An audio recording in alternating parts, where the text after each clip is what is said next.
Celtic या Irish mythology को discuss किया जाए और उसमें आयरलैंड के ग्रेटेस्ट हीरो कुक कोहलेन का जिक्र ना हो, ऐसा पॉसिबल नहीं है, क्योंकि कुक कोहलेन सिर्फ एक हीरो ही नहीं, एक ग्रेट वॉरियर था जिसकी ब्रेवरी के लेजेंड्स आज भी आयरलैंड की फोकलोर्स का हिस्सा है। इसलिए आज हम इस ग्रेट वॉरियर की लाइफ को डिटेल में डिस्कस करने वाले हैं। तो चलिए बिना कोई देर किए लेट्स गेट स्टार्टेड।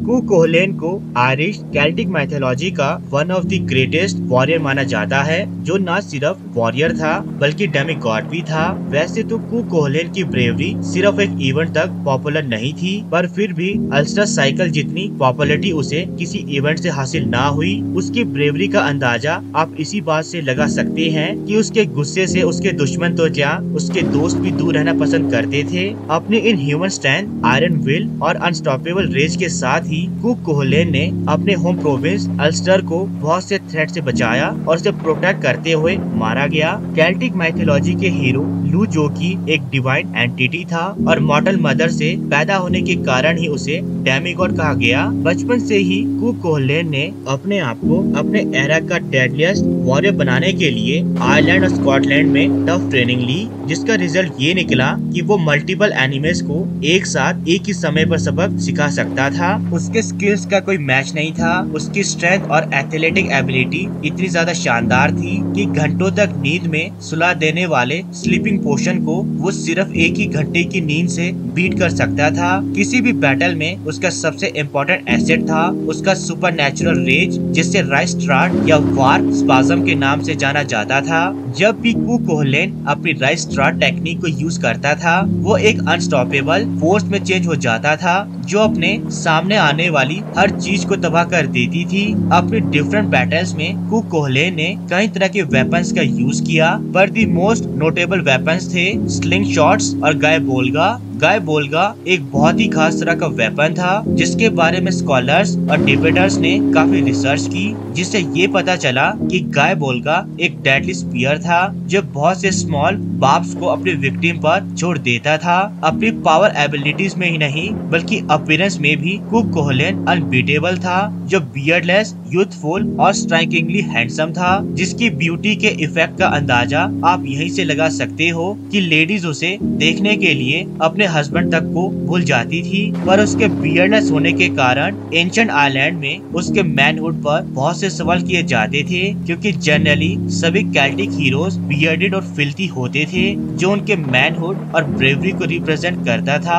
पर कुक कोहलेन का ओरिजिनल नेम से टांटा था, जिसे कूलन नाम की जगह में ब्रेवरी हासिल करने के कारण कुक कोहलेन का नाम दिया गया, जिसका मीनिंग था hound of Culann. Cuchulainn man of word नहीं, मैन ऑफ एक्शन था, जिसके थॉट्स और एक्शंस कम्प्लीटली अनप्रिडिक्टेबल थे। वो बिना सोचे समझे ही चैलेंज को एक्सेप्ट कर लेता था और तबाही मचा देता था। एक तरह से देखा जाए तो एक लेजेंडरी वॉरियर होने के बावजूद वो काफी चाइल्डिश, रिस्क टेकर और रॉन्ग हेडेड था, जो अपनी रेपुटेशन और ब्रेवरी की बोस्टिंग के लिए काफी कंसर्न रहता था।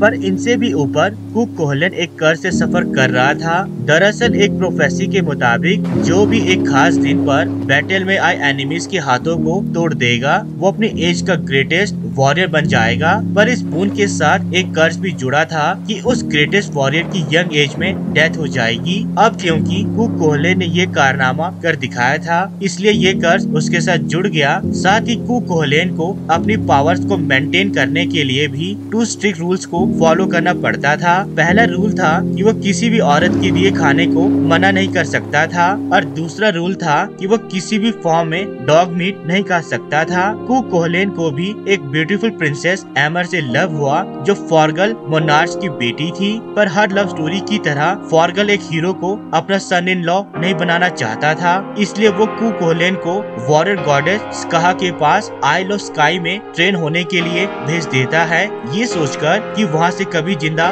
वापस नहीं आ पाएगा, क्योंकि गॉडेस स्काहा एब्सोल्युटली टेरिफाइंग और वायलेंट वुमेन थी जिसके सामने टिकना हर एक के बस की बात नहीं थी, पर फिर भी कू कोहलन स्काहा का दिल जीत लेता है और उसे as a gift the magical weapon Gae Bolga दे देती है, जिससे उसके लिए लड़ना बहुत आसान हो गया। वापिस आने के बाद कू कोहलन प्रिंसेस एमर से भागकर शादी कर लेता है और दोनों एक हो जाते हैं। पर कू कोहलन के लिए प्रॉब्लम्स यहीं खत्म नहीं होती। दरअसल उसके वापस आने के कुछ दिनों बाद क्वीन मैप अल्स्टर के प्राइज बुल को हासिल करने के लिए अल्स्टर पर अटैक कर देती है, पर सिर्फ 17 साल होने के बावजूद भी कू कोहलन सिंगल हैंडेडली पूरी मैप आर्मी को फिनिश कर देता है, जिससे इस बैटल में बहुत चोटें आती हैं, जिससे उसके डेड डिफाइंड फादर हील कर देते हैं। वैसे तो इस स्टोरी के एक वर्जन के मुताबिक बैटल में बहुत ज्यादा इंजर्ड होने के कारण उसकी डेथ हो जाती है, बट दूसरे वर्जन के मुताबिक मैप कू कोहलन को वीक बनाने के लिए उसके रूल्स को उसी के अगेंस्ट यूज करती है। मैप बड़े ही चालाकी से एक बूढ़ी औरत के हाथों डॉग मीट को कू कोहलन को देने को कहती है, और रूल के अकॉर्डिंग वो एक औरत के दिए हुए फूड को मना नहीं कर सकता था, इसलिए वो उसे खा लेता है, जिससे वो कमजोर पड़ जाता है। जिसके बाद लुगाइड अपने 3 मैजिकल स्पीयर से उसके चैरिटर, उसके हॉर्स और फिर उसे मार देता है। पर इतना सब कुछ होने के बाद भी कू कोहलन हार नहीं मानता और बैटल को लास्ट तक लड़ने के लिए अपने आप को स्टोन से बांधकर लुगाइड के आगे खड़ा हो जाता है। अब क्योंकि केल्टिक माइथोलॉजी में तब तक किसी वॉरियर को डेड नहीं माना जाता था जब तक कि मॉरिगन का क्रो उस पर नहीं बैठ जाता था। जैसे ही कू कोहलन के ऊपर क्रो बैठता है, लुगाइड कू कोहलन की गर्दन को काट देता है, जिससे डिवाइन लाइट निकलती है जो लुगाइड की स्वॉर्ड से उसी के हाथ को काट देती है, जिससे कू कोहलन मरते हुए भी अपने एनिमी को मजा चखा कर जाता है। और इस तरह केल्टिक माइथोलॉजी के एक ब्रेव लेजेंडरी वॉरियर की डेथ हो जाती है। तो दोस्तों ये था आयरिश केल्टिक माइथोलॉजी का ग्रेट लेजेंडरी हीरो कू कोहलन, जिसकी ब्रेवरी को सिर्फ कुछ शब्दों में समझाना मुश्किल है। अभी के लिए इस वीडियो में इतना ही, मिलते हैं अपनी अगली वीडियो पर। And please subscribe my channel ताकि हम एक वंडरफुल कम्युनिटी डेवलप कर सकें। तब तक के लिए गुड बाय, मिलते हैं अपने नेक्स्ट वीडियो में।